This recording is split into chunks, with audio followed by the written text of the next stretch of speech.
15h15, presque 15h16. Déjà, et les lundis et mercredis, on a nos chroniques, nos entrevues avec je dirais, de nos producteurs agricoles de différentes disciplines, de différents domaines, tout ça présenté en collaboration avec l'UPA de la Chaudière-Appalaches. Et au cours des dernières semaines, tu le sais, Sylvain Olivier, quand même, plusieurs sujets ont été abordés. Oui. Parce que tu as été présent quand même. Absolument. Depuis un petit bout, là, que tu es. Depuis quoi, fin juin, là? Oui, un mois et demi, quand même. Ben, c'est bien. Hey, ça passe vite, hein? Mais là, aujourd'hui, on va parler bovin. Ah, là, on sort des bleuets et des framboises pour s'en aller dans le bovin. On s'en va dans une production qui est un peu plus complexe. Parce que, bon, tu sais, quand tu travailles avec les plantes, ben, gars, tu t'occupes des plantes, tu attends que ça pousse puis que ça soit prêt. Oui. Et là, quand il s'agit de production de bœuf aussi, bon, il y a les veaux qui naissent, mais ça ne veut pas dire que tu vas le garder, tu peux le vendre. En tout cas, peu importe. On va en apprendre plus. Il est, en fait, l'un des artisans, appelons-le comme ça, chez les fermes Rodrigue, c'est à Beauceville, dans le coin de l'usine Agripure, là, sur la rive ouest. Et c'est Francis Rodrigue qui est avec nous au bout du fil. Bonjour, Monsieur Rodrigue. Salut les gars. Ça va bien? Ça va super, oui, vous? Très, très bien. Votre cheptel, ça ressemble à quoi? Combien il y a de têtes dans votre cheptel? Hey, en tout, j'ai environ 220, 230, là, tout dépendant de la réforme que je fais, là. Mais c'est ça, annuellement, là, j'ai 110 femelles reproductives. OK. Oh, tabarouette, OK, c'est drôle parce que je me suis toujours... on sait, là, que je sais un petit peu comment ça fonctionne parce que j'avais dans la famille des gens qui avaient des fermes, mais c'était à une autre époque où j'y allais régulièrement et surtout quand c'était le temps où il y avait la mise bas des animaux, là, ou en tout cas, ça arrivait, il y en avait toujours une couple, là, c'était à peu près dans le même temps. Je sais pas si c'est Oui, vrai. j'avais une question. Vos élevages, c'est une sorte seulement de bœuf? Moi, je connais beaucoup les Highlands parce que j'ai connu ça, là, mais vous, c'est quelle sorte de bœuf que vous avez? Je m'en vais de plus en plus, c'est ça. Moi, j'ai acheté en 2015 de mon père. Il lui restait une vache. J'étais en décision si on achetait l'entreprise là avec ma conjointe. Puis c'est ça, là, on est reparti. On a été acheter des troupeaux de bovins de boucherie, trois en tout.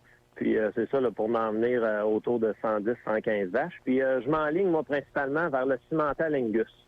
OK, Angus, c'est ça. Oui, c'est ça. C'est une vache de type F1. Là, le père est pur sang cimental. Le père est pur sang Angus et la mère est pur sang cimental. OK. Un mix des deux, là. Moi, je m'en vais vers ça. Les saillies, c'est 100% Angus ici. On entend ça. OK. On entend ça souvent, bœuf Angus. Ça a l'air d'avoir une très bonne réputation, ça. Même dans la restauration, dans les commerces à nourriture, on entend souvent bœuf Angus. Donc, c'est pas mal ce que vous avez actuellement. Oui, c'est ça, là. Je dirais à 85-90% de mon troupeau, là, est plus que 75% Angus. Okay. C'est ça, là, depuis 2015, c'est ça, on a commencé aussi la vente au détail. On en est à plus de 50% des veaux par année. Nous autres, on est dans le veau nourri seulement à l'herbe, par exemple. Ah, la grosse OK. Est-ce que êtes-vous fournisseur pour AEW? C'est dans leur publicité? Oui, je sais, on entend parler, mais non, j'essaie de rester local, là. Il y aurait toujours possibilité d'agrandir le marché, mais on veut pas monter les marches trop vite. Ça fait qu'on a commencé avec les amis, la parenté, puis le cercle s'agrandit d'année en année, là.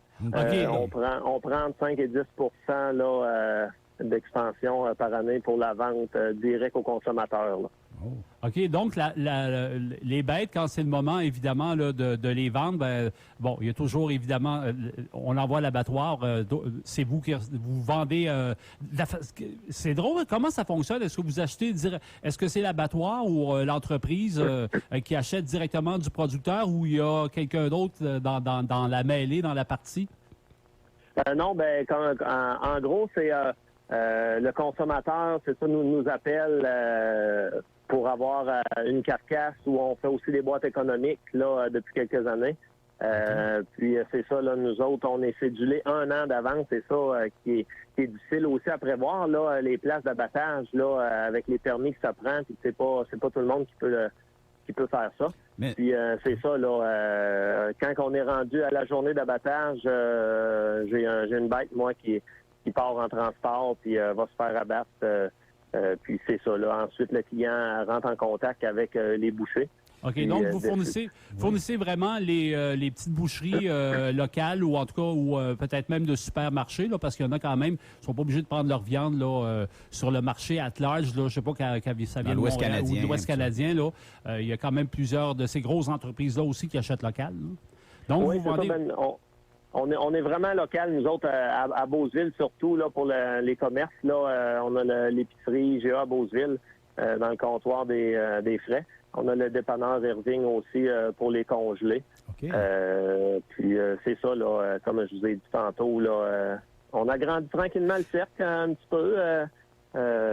C'est quand même assez d'ouvrage de tout céduler les abattages puis les livraisons. Là, ma conjointe est beaucoup impliquée dans ça. Ah, cool. C'est elle qui s'occupe principalement là, de tout ça, là, les commandes et tout. Mais Francis, qu'est-ce qui est la spécificité, on va dire, dans ce mot-là, là, qu'est-ce qu'ils ont de spécial, les viandes Angus, le bœuf Angus? C'est quoi qu'il y a de particulier pour pouvoir, pour la raison pourquoi ça vous intéresse, vous autres?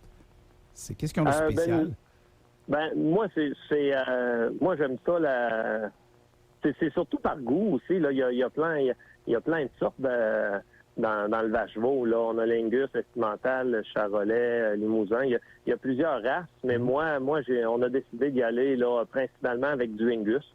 Okay. On m'entendait beaucoup parler aussi à la TV, les annonces, c'est beaucoup ça. Puis on s'est enligné vers ça. Okay. Puis c'est ça, là.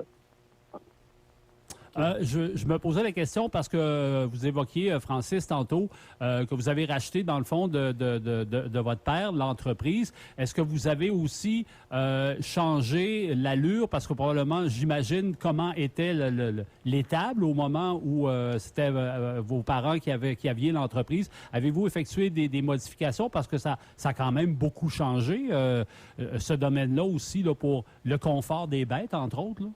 Oui, ça a beaucoup évolué. Il y en a à faire à chaque année et il faut se limiter, là, parce que sinon, là, c'est le budget qui aurait mal. Mais non, comme vous dites, là, le bien-être des animaux, là, on s'en va de plus en plus vers la liberté. Dû en 2016, j'ai construit une étable froide. Les bêtes sont libres à l'intérieur. Ils ont un toit sur la tête, mais il n'y a aucune... c'est la ventilation naturelle. Ah, OK. C'est le fun, en tout cas. J'ai un site aussi attaché, l'ancienne étable que les grands-parents, arrière-grands-parents avaient aussi. Ça, je m'en sers juste pour les vélages en hiver, janvier-février. Okay. Les vaches viennent véler à l'intérieur. Puis j'ai aussi un enclos d'hivernement là, avec des brise-vents puis qui sont aménagés. Les bêtes restent... à l'année dehors aussi. Puis de plus en plus, je vois que les animaux à l'extérieur sont beaucoup mieux qu'à l'intérieur. Et c'est drôle, ça me fait l'impression que ça doit faire de la meilleure viande aussi. Oui. Oui, c'est plusieurs. Tu sais, en dedans, on a l'humidité, on a... les animaux, qu'est-ce que j'ai remarqué là au cours des dernières années? Les maladies... les diarrhées des petits veaux naissants. Tu sais, nous autres, si le veau meurt à naissance, c'est fini, là. La vache en a juste un l'année prochaine, là. C'est notre principal revenu. Ça fait que, tu sais, si on est capable d'éliminer tout ça, là, comme... aujourd'hui, je fais une des tâches que j'aime le moins faire pendant l'année, là. On lave toutes les étapes. Pas le choix. Une fois par année, c'est ça. On n'est pas propre, mais je suis content de le faire après. On lave tout, on désinfecte, on met de la chaume pour les bactéries puis tout. Vous avez choisi la journée parfaite, il pleut. Oui. Ben, je choisis toujours ça, là. Travailler dehors ou laver en dedans, je finis ma journée mouillée pareil. C'est ça. Bon, en tout cas, c'est content de savoir que c'est une business qui va bien, que c'est un domaine aussi où, évidemment, là, il y aura beau avoir tous les mouvements vegan de ce monde, on reste quand même très nombreux et nombreuses à aimer le bœuf, peu importe la façon dont il est apprêté. Et de savoir que quand on va chez notre boucher, c'est de la viande du coin, tu sais, ça vient pas de n'importe où, là, sans dire, je la connais personnellement, cette vache-là. Là, oui, exactement. Mais pas de transport. C'est de plus en plus, on s'en va vers là aussi, là. La clientèle veut savoir qu'est-ce qu'ils mangent, d'où ça provient. Puis c'est ça, là, nous autres, on s'en va vers une viande naturelle. Les animaux sont au package, mangent l'herbe l'été. Puis en hiver, ben, c'est les fourrages qu'on a un peu de misère à faire cette année avec la température qu'on a. Mais on réussit pareil à en faire de la qualité. Là, ça fait que ça devrait donner un bon résultat encore cette année. La relève travaille fort. Oui, il ne faut pas lâcher. On lâche pas. Ben merci beaucoup de votre temps, M. Rodrigue, et bon succès avec votre entreprise. Hey, merci à vous. Merci beaucoup. Bye. Bye. Alors, c'était Francis Rodrigue. Les fermes Rodrigue, c'est du côté de Beauceville. C'est un bon cheptel. Et surtout, quand tu penses qu'il est parti de 1, tu sais. À 200, ça fait quelque chose. C'est sûr qu'il est allé en acheter, mais là, il y a eu des naissances et tout. Mais c'est un domaine toujours très fascinant.